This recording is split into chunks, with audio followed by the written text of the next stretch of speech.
Costco Prime versus Costco Choice. Is there really that big of a difference? Let's go find out.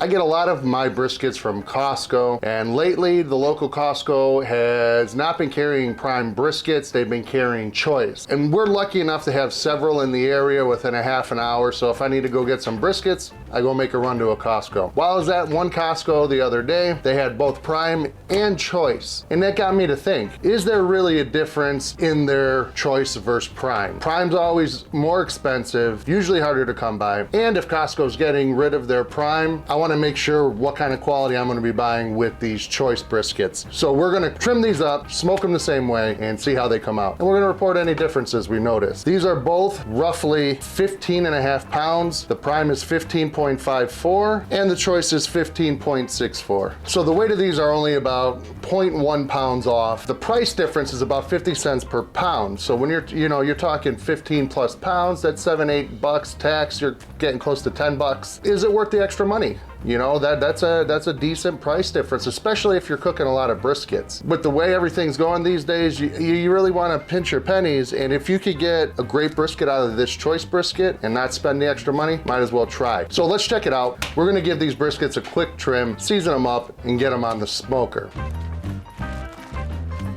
First thing I noticed with this Prime, which is, again, I usually get Prime from there when they have it, is this thing was hacked up something fierce. So that's really gonna change the way we trim this up. We're gonna take a lot off of here. I am gonna be saving these trimmings. I'm gonna be doing a brisket trim video where I make hamburgers out of it. So we're gonna be saving this for that. Take this hard fat off of here. We're not necessarily doing a competition crazy trim. This is just for backyard, what you're gonna serve your friends. Got a lot of loose stuff here. We're gonna clean this up. You see this kind of discoloration, this oxidation? We're gonna take that off.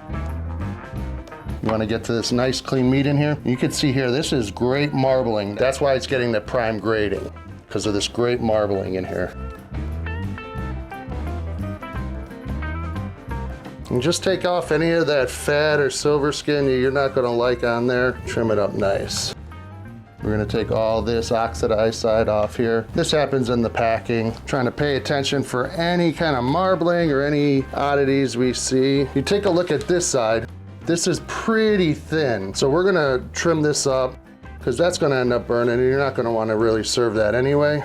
And since we are gonna be making burgers, it's okay. With briskets, you could go all day trimming. We're not trying to do that today. Again, we're just doing a quick backyard trim and see how these bad boys cook. And look at this great marbling in the point section here. That's the Prime. Flip it over, we're gonna hit the back side here. Got a lot of this fat here. We're gonna take that right off. Golden rule, everybody tries to go at about 1/4 inch thick on the fat cap. You just feel around. If you have any hard spots or thicker spots, you know, like this, I'm gonna trim this down just a touch.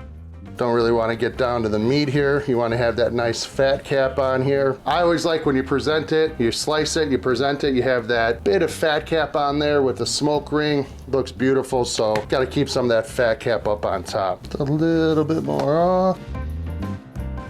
Now you can see here, this marbling is fantastic in this point.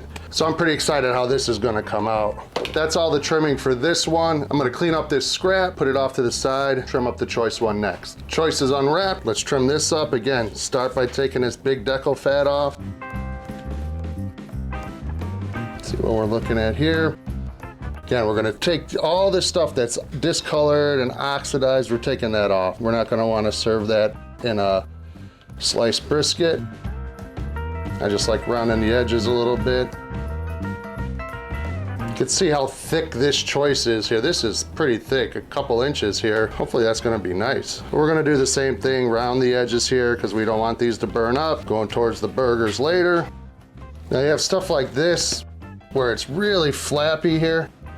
That's great meat, but if you try to cook this as a whole brisket, it's gonna burn up. It's not gonna serve well.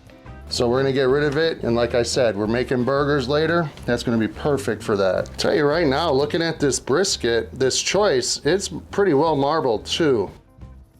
This feels like a big tendon or something. This is rock hard, so I'm gonna cut around this. I feel like I'm gonna be losing a lot of my point here, but this thing is rock hard. Must have been a tendon or something in there. Give her a flip. See how this backside's looking. A lot of fat on this backside, real thick. We're gonna trim this down. Unfortunately, a lot of this point end is kind of jacked up. We're gonna lose a lot of this guy. If you can see in here, this is still that kind of oxidized and super thick fat cap on here. Just trying to trim off as little as we can to get to some good fresh meat here. You can see on this side how thick this fat cap is. We really want to take that down. Second brisket's trimmed up. This definitely took a lot more trimming to get it right. A lot of that oxidation on here. This point side is pretty marbled. And one of the things when you buy a brisket, you really want it to be kind of floppy like this. And that meat should come out nice and tender. So if you're buying a brisket and you pick it up and it's stiff as a board, probably don't want that one. If you pick it up and you got some good bend to it, it probably is gonna be a successful brisket. Clean this up, then we're gonna get to seasoning these.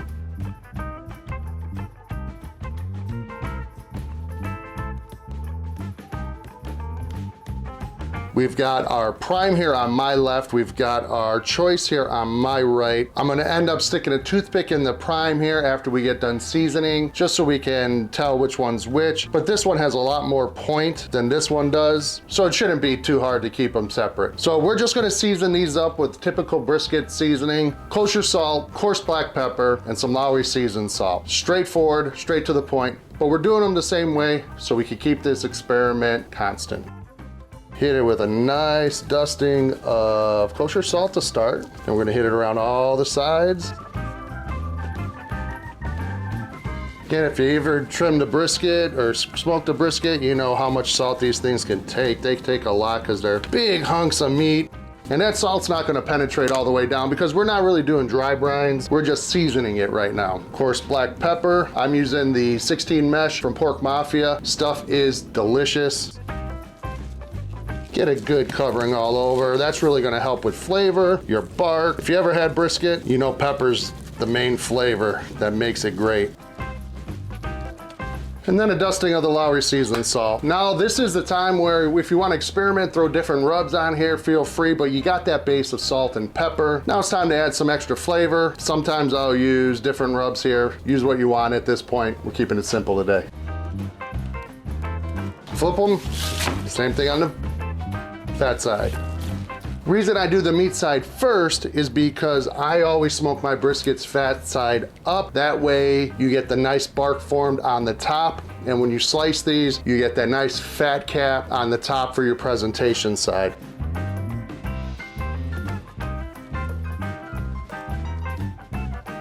Seasoned up, toothpick, going into the prime. That way we always know this is the prime. First thoughts between these two. I'm giving the nod to the prime so far. The marbling looked a little bit better. The overall quality was better. There was less of the oxidation. There was less of the scoring. The main factor is at the end when you taste it. That's really the telltale sign. We have these seasoned up. We have our 120 gallon stick burner fired up. It's fired up with oak wood so we can get some great smoke through here. We're gonna run between 250 and 275 for this cook. So these are seasoned up. Let's go get this on the pit. Smoker's up to temp. We're right at about 250 degrees. Let's get these briskets on. And the choice on first here. Point side, thicker side, fatter side towards the firebox. It could take the heat better. Now we're putting these right next to each other because in theory, these are gonna get the same kind of cook. Briskets are on, doing their thing. We're just gonna let these cook now. We're gonna let these roll until it's time to wrap them, spritzing them a few times in between if we need to. If we need to rotate them, we're gonna do so, and we'll be back showing you all that. This cook's just been rolling along. We're at about 7 hours in already. We're gonna go take a peek. I have opened it up once or twice to give it a spritz of water, and that's been it. Let's go take a look, see what we're temping at.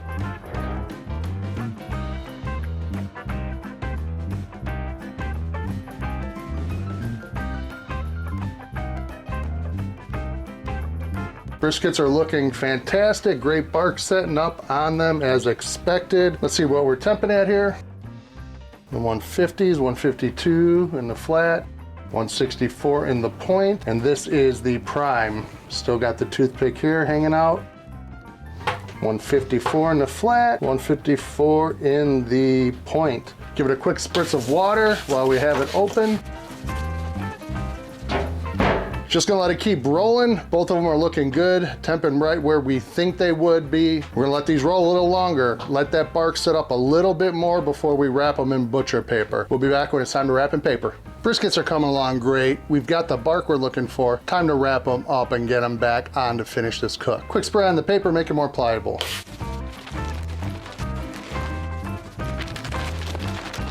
Briskets are wrapped, back on the grill. Time to let them roll until they're done at about 203 internal, or when the temp probe is going in and out like a hot knife through butter. So we're gonna let this keep rolling, and we'll be back when it's time to pull them off to let them rest. It's now the morning time. These briskets went late into the night. I really didn't feel like recording, putting them into the cooler, but trust me, the temp got up between 200 and 203 on both of these briskets at the same time. They were both done at the same time, which you would expect from same weight briskets, but one being prime, one being choice. You never know if one's gonna finish sooner, but they finished right at the same time. Threw them in the cooler. They've been resting in the cooler for about 5 hours. I just opened it to do a quick temp, and we're temping right around 150, 155. So these are perfect. We're gonna have to open them up, check them out, and see if there's a big difference.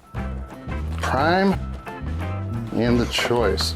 Now both of these, I don't know if you can tell, but look how floppy that is already. You know that's gonna be tender. Same thing with the prime. It's almost falling over, it's so tender. So let's unwrap these, take a look at them.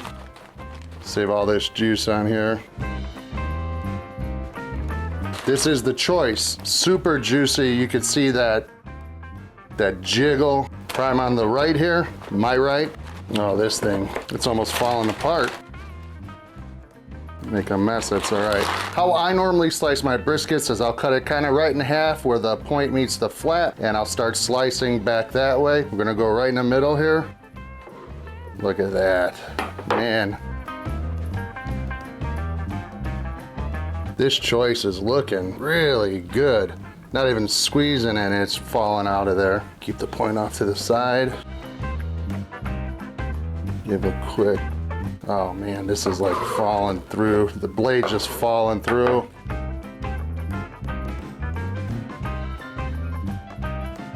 This is the choice. Do it on the prime. Same, just falling through. Look at that. Give a quick cut here across the flat part. Yeah, this is falling apart, so tender. Well, that's a good sign. I mean, it's so tender. Competition, overcooked, but let's give it a try. That's absolutely delicious. Give this a little pull and try here.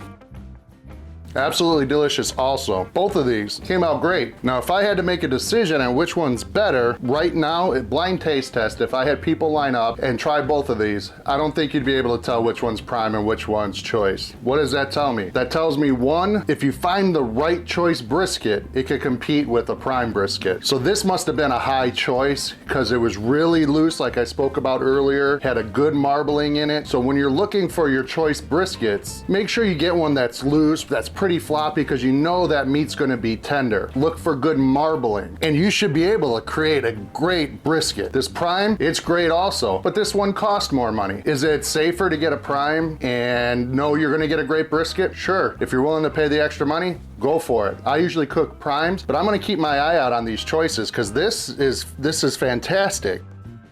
Perfect. Cut across here. See how these burnt ends are. Gorgeous, man. That is a perfect bite right there. That's off the burnt end of a prime. Let's try one here on this choice. Again, look how great that looks. Absolutely gorgeous. Great smoke ring, super juicy and tender. the salt and the smoke and the pepper. Oh, these are great. Honestly, I can't tell the difference. These both turned out amazing. Appreciate you checking out the video. If you like what we did here, please hit that thumbs up, hit that subscribe button, check me out on social media, and we'll talk to you all soon. Take care, everybody. Peace.